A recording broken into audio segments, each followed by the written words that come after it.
What is going on, guys? It is WrestleLamia here, ready to keep you up to date with the latest and breaking wrestling news around the world. And our headlines for today is that WWE seems to be stepping things up against AEW, there's big announcements for RAW and SmackDown Live, a WrestleMania 35 match that was scrapped, AJ Lee's WWE Woes, Jerry Lawler's podcast partner allegedly scamming fans, and to top it off, some Jon Moxley news.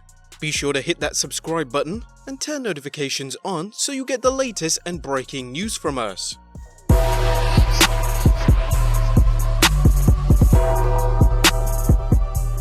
But let's head into the first news, and it seems like the AEW WWE war is heating up.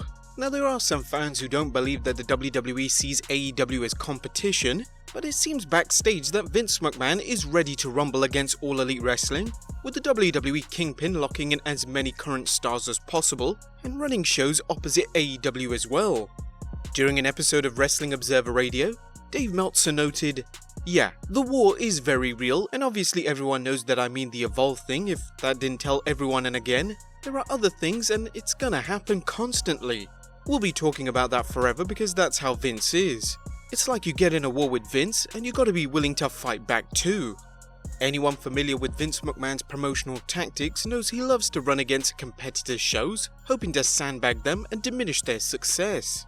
Whether it's the WWE Network running its Evolve special the same night as AEW's Fight for the Fallen show, which streams for free on Bleacher Report Live, or even running opposite shows AEW's upcoming TV show this fall, expect McMahon to try anything and everything. Dave Meltzer reminded fans, knowing Vince, they're gonna do a counter for the TV, and look, they just did a counter for the show on the 13th, they're gonna counter every move. That's just how it's gonna be. It's a war and, Vince gets interested in wars and AEW's gonna have to fight back, because if it's one-sided, if they just sit there and keep talking, they'll be like every other promotion. I don't want to say that AEW doesn't have money, because they have money, but in the end you can be a bully, but the way to be a bully is who's going to be more clever, and it's all up to their cleverness. I mean, they did do the cease and desist thing, so they're going to have to pull a lot of cease and desist things out of their brains to counter this, or they won't. Moving on, some strange news here as the WWE fans get raw at a World Series of Poker. The World Series of Poker was barely underway when a string of incidents led to two players getting disqualified on the event's first day, one for allegedly grabbing a stack next to him, and the other for, grabbing himself. According to PokerCentral.com, a viral video sensation is taking the poker world by storm, as a man has been disqualified from day one of the 2019 World Series of Poker main event for dropping his pants and throwing a shoe at a dealer. Players near the situation told us the following: "He didn't seem drunk, but he went in all blind before the dealer was even done dealing. A member of the floor staff was called over at that moment, and while being talked to by the floor staff member, he dropped his pants. After picking his pants back up, he threw a shoe across the table. The man repeatedly shouted, 'Yes, yes, yes,' an apparent reference to Daniel Bryan. Like many people, this fan probably doesn't watch the current product, as Daniel Bryan's yes chant is a thing of the past. The event's winner is reportedly looking at an $8 million jackpot, so you can be sure tensions are high. According to the PokerCentral.com article, two other players were penalized for excessive drunkenness, but fortunately kept their pants on. We really don't have a segue into the next story, but hey, Rey Mysterio is returning. The master of the 619 is returning to Raw this Monday, but there's no word on if Rey will fit into the current war between US champion Ricochet and the phenomenal AJ Styles. With Styles just having reformed the club with Luke Gallows and Carl Anderson, Ricochet could use some help. But speaking of Gallows and Anderson, there's speculation as to how much the Good Brothers are getting for staying with the WWE.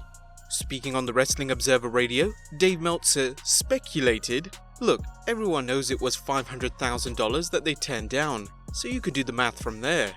Wrestling's favourite curmudgeon may know the exact figures, but he's not telling." The club also drew the attention of Raw Tag Team Champions The Revival when Scott Dawson discussed all the teams they're superior to. "Better than the Usos, better than the New Day, better than the Young Bucks, better than the Good Brothers, better than the Undisputed Era, better than the Rock and Roll Express, better than Street Profits, better than the Hardys, better than GOD, better than Iconics, better than Heavy Machinery, better than the Briscoes." Styles quickly responded on Twitter saying, "Sounds like you need to be slapped. By me, then by the Good Brothers." Could we be seeing the beginnings of a program between the Revival and the Good Brothers? Looks like AJ Styles and his club teammates are already making a few enemies on Raw. There's also been some SmackDown matches announced, as WWE.com announced that Intercontinental Champion Finn Balor will wrestle Shinsuke Nakamura in a non-title match, and Kevin Owens will take on Dolph Ziggler. Recall that last week, Ziggler accidentally kicked KO during their tag match against Heavy Machinery, leading to Owens responding with a stunner to Ziggler. Owens is definitely going full babyface. There will also be a tag team summit between SmackDown Tag Team Champions Rowan and Daniel Bryan, along with the two teams challenging them at Extreme Rules, Heavy Machinery and The New Day. Aleister Black will also reveal his opponent who will be at Extreme Rules, and rumour has it will be Randy Orton. But that's not confirmed. Please don't at me in the comments section. This sounds good for Raw and SmackDown, and there seems to be even better news for Extreme Rules as ticket sales are looking good. It looks like the WWE won't have to use so much tarp for their 14th July 2019 pay-per-view, at least if the latest report by Brad Shepard is correct. A source in WWE told me they had a significant surge in ticket sales for Extreme Rules after the 2-for-1 offer. They expect a decent house for the show. The WWE recently ran a 2-for-1 ticket sale for Extreme Rules, hoping to boost the attendance there so as to avoid an embarrassing turnout like they did with Stomping Grounds. It looks like the ticket promotion helped, but don't rule out The Undertaker's presence there, the show being held in a major market, Philadelphia, Pennsylvania, or the build-up that WWE has been giving their show as factors in the improved ticket sales. But good news aside, AJ Lee has spoken on a hostile work environment for the women backstage. AJ Lee recently appeared on Chrissy Lee's Fair Game program to promote her book, Crazy is My Superpower. She discussed several subjects, but one of particular interest had to do with her treatment while she was working in the WWE.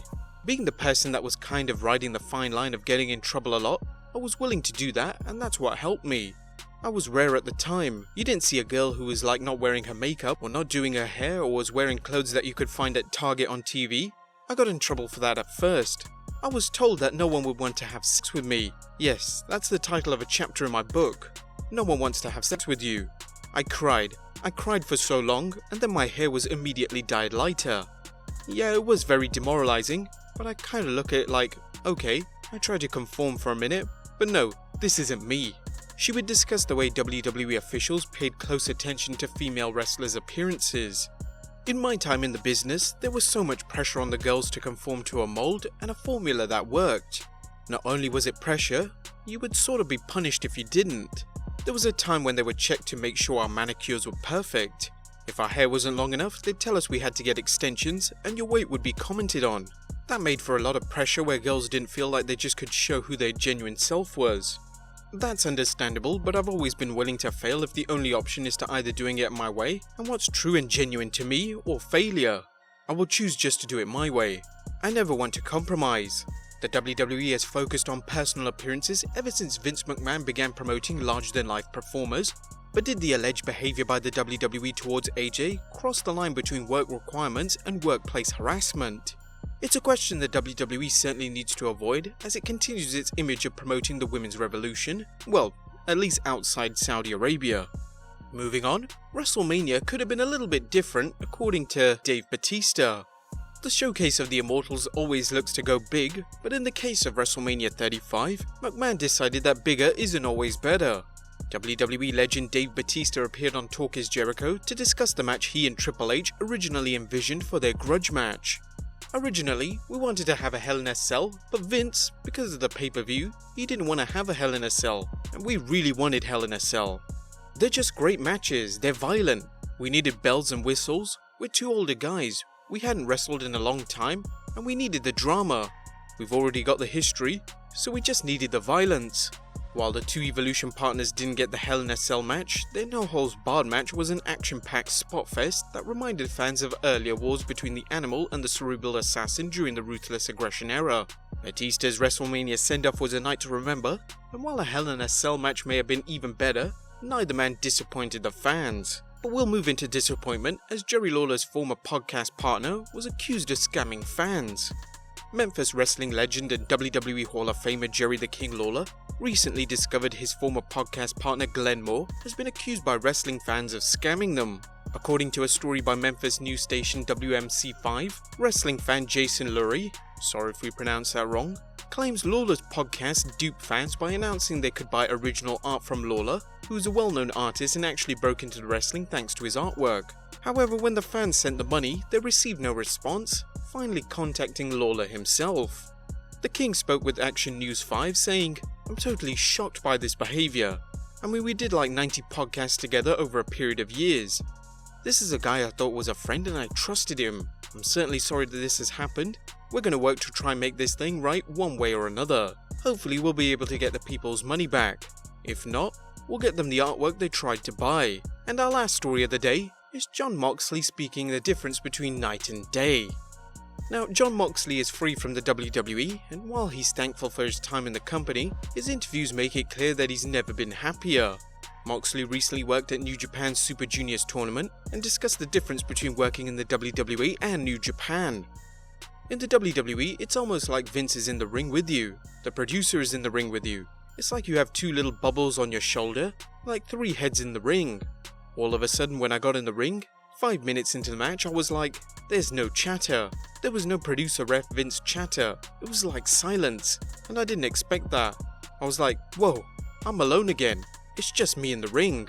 And then I just started beating the crap out of Juice and I was like, oh yeah, this is what I used to do. But there you have it guys, the latest news from WWE, AEW, and New Japan, kind of. What do you think of these stories? Let us know in the comments down below. Subscribe if you haven't already, follow us on Instagram and Twitter, and I'll see you next time with some more wrestling content.